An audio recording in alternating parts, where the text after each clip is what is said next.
Welcome to Maths Katta, my YouTube channel. Standard 10, Maths 2. Chapter number 3, Circle. Today, we are going to study about some familiar concepts regarding the circle.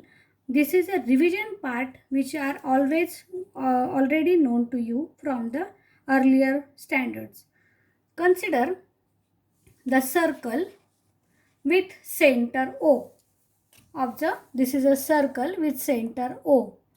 A, B, C, D and E are points on the circle. Then when we joined O and center and any point on the circle is called as a radius of a circle. Therefore, in this figure, there are three radius shown here. Segment OA, segment OC and segment OD. Now, consider that the points C and D. These are the 2 points on the circle and the segment joining this point CD passes through the point O, and hence the segment which joins the points on the circle and passing through the point O is called as a diameter of a circle. It denotes by D, and therefore diameter is segment CD. And any 2 point on the circle which the segment not passes through origin is BE. This segment BE is called as a chord of a circle. Now, this CD, segment CD is also the chord of a circle. Segment BE is also a chord of a circle. But this segment CD is called as a largest chord of a circle, and it is always a diameter of a circle. Means remember that the largest chord of a circle is a diameter of a circle. You also know the relation between radius and diameter of a circle. Suppose d, small d denotes the diameter and r denotes the radius. You know that this diameter is double of the radius.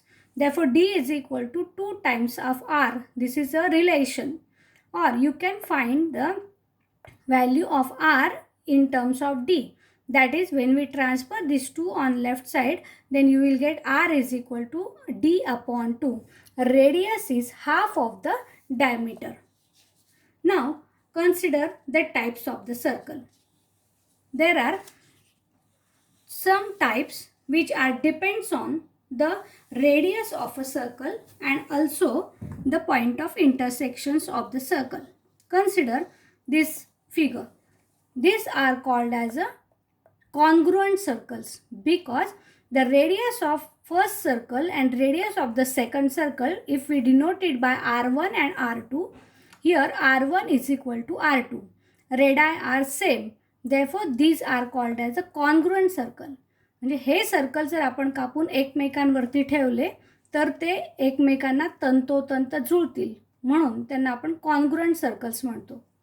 Concentric circles also in these two circles r1 is greater than r2, means radii of one circle is greater than radius of the second circle.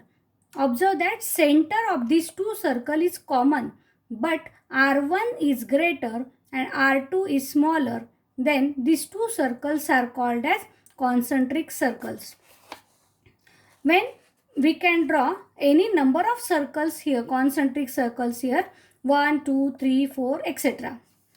Now, the intersecting circles. Intersecting circles means these two circles intersect each other in 2 points.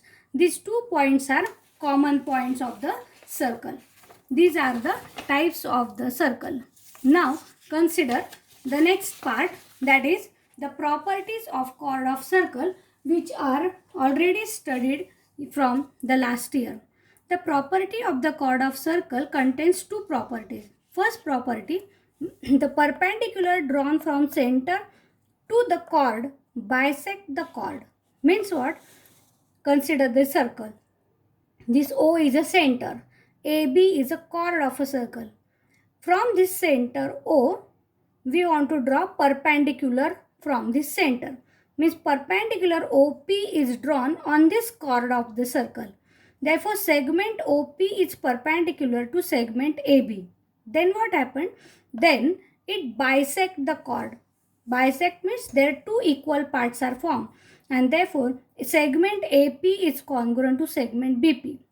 म्हणजे सर्कलच्या सेंटरपासून जर circle व मध्ये काढलेल्या कुठल्याही कॉर्डवर जर perpendicular काढलेला असेल तर त्या परपॅन्डिक्युलरमुळे त्या कॉर्डचे दोन इक्वल पार्ट्स तयार होतात.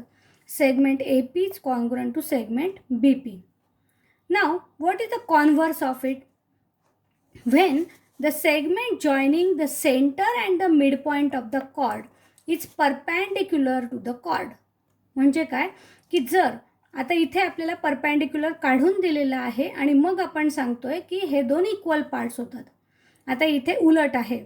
Segment joining centre and mid point of chord म्हणजे सर्कलच्या सेंटरपासून आणि ह्या कॉर्डच्या मिड पॉईंटपर्यंत जर आपण एखादा सेगमेंट जॉईन केला. आता हा कसं जॉईन केला आहे? फक्त जॉईन केलेला म्हटलं आहे, परपॅन्डिक्युलर म्हटलेलं नाही. म्हणजे हा पी जर आधीच मिड पॉईंट असेल म्हणजेच त्या कॉर्डचे दोन इक्वल पार्ट आधीच काढलेले असतील तर हा जॉईनिंग सेगमेंट हा नेहमी परपॅन्डिक्युलर असतो. म्हणजे या दोन गोष्टी लक्षात ठेवायच्या. एक्झॅक्ट अपोजिट आहे. परपॅन्डिक्युलर असेल तर दोन इक्वल पार्ट होतात, दोन इक्वल पार्ट असतील तर तो परपॅन्डिक्युलर असतो. या दोन गोष्टी अत्यंत महत्त्वाच्या आहेत.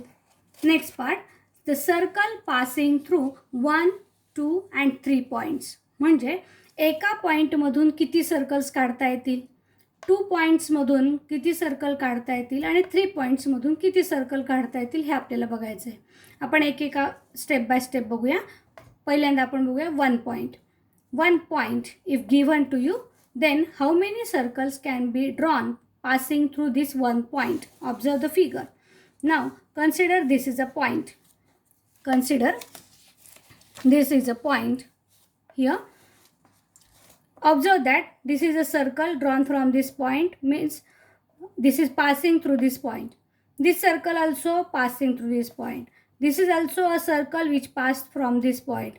Thus here we have drawn 4 circles. But not only 4, infinite circles with different radii can be drawn passing through this point. म्हणजे एका पॉईंटमधून आपल्याला अशा अनेक सर्कल्स काढता येतील वेगवेगळ्या रेडियसचे की ते सर्कल ह्या पॉईंटमधून जातात. अगदी लहानापासून ते मोठ्यापर्यंत तुम्ही ही आकृती नंतर काढून बघू शकता. आता आपण 2 पॉईंट्समधून किती सर्कल ड्रॉ करता येतात ते बघूया. Consider the 2 points. Observe the point A and point B. Now join this point A and B with the segment and draw a perpendicular bisector of this segment. म्हणजे आपल्याला A आणि B हे 2 points जर दिलेले असतील आणि या 2 पॉईंटमधून किती सर्कल काढता येतात हे जर बघायचं असेल तर आपण ह्या 2 पॉईंट्सला सेगमेंट काढून त्याची परपॅन्डिक्युलर बायसेक्टर काढायची. आता ही का काढायची? कारण मागच्या वर्षी तुम्हाला एक थेरम झालेलं आहे की a point which is on the perpendicular bisector of a segment then it is equidistant from the end points. म्हणजे या परपॅन्डिक्युलर बायसेक्टरवर कुठलाही जर पॉईंट असं घेतला आपण तर तो या इक्विडिस्टन्स असेल ह्या 2 पॉईंट्सपासून. म्हणजे त्याचं अंतर ह्या 2 पॉईंट्सपासून समान असेल. हा घेतला तर हे अंतर समान असेल, इथे घेतला तर हे अंतर समान असेल, खाली घेतला तर हे अंतर समान असेल. म्हणजेच काय की आपल्याला तो पॉईंट हा सेंटर गृहीत धरून हे अंतर आपण रेडियस जर विचारात घेतलं तर आपल्याला सर्कल काढता येईल आणि तो त्या 2 पॉईंट्समधून जाईल. आणि या थेरमला अनुसरून आपल्याला ही फिगर काढायची. म्हणजे आपल्याला आधी परपॅन्डिक्युलर बायसेक्टर काढायचं आहे. परपॅन्डिक्युलर बायसेक्टरवर आपण कोणतेही पॉईंट्स घेऊ शकतो. इथे मी 3 पॉईंट्स घेतलेत. आधी हा सेंटरचा पॉईंट घेतला सेगमेंटवरचा. हा सेगमेंटवरचा पॉईंट घ्यायचा आहे आणि ए पर्यंतचं डिस्टन्स कंपासमध्ये आपण घ्यायचं आहे आणि इथून एक सर्कल काढायचं आहे. सेंटर हा ठेवून एवढं अंतर कंपासमध्ये घेऊन इथून आपल्याला सर्कल काढायचं आहे. मग इथे जर आपण कंपासमध्ये एक पॉईंट ठेवला आणि असं जर सर्कल काढलं तर आपल्याला लक्षात येईल की हे सर्कल जे आहे मधलं हे आपण काढू शकतो आणि ते ह्या ए आणि बी ह्या दोन्ही पॉईंट्समधून जात आहे.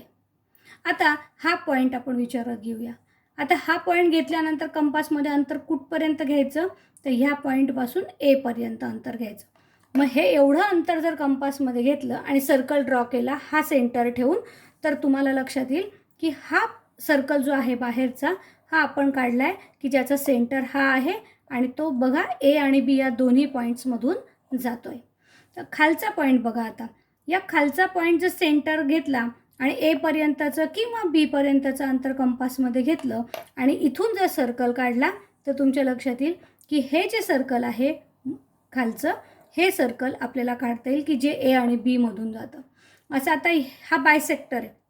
ह्या बायसेक्टरचे किती पॉईंट्स आहेत हे आपल्याला माहिती आहे. Any line contains infinite number of points. मग असे इन्फायनाईट पॉईंट्स आपल्याला सेंटर म्हणून मिळणार आहेत आणि म्हणून infinite circles can be drawn passing through any 2 points of the circle.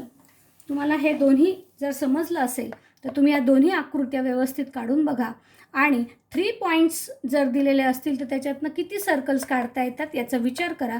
हे आपण पुढच्या व्हिडिओमध्ये बघूया. आत्ता जर तुम्हाला हे सर्व समजलं असेल तर like the video, share with your friends and subscribe the channel to get the notification. Thank you.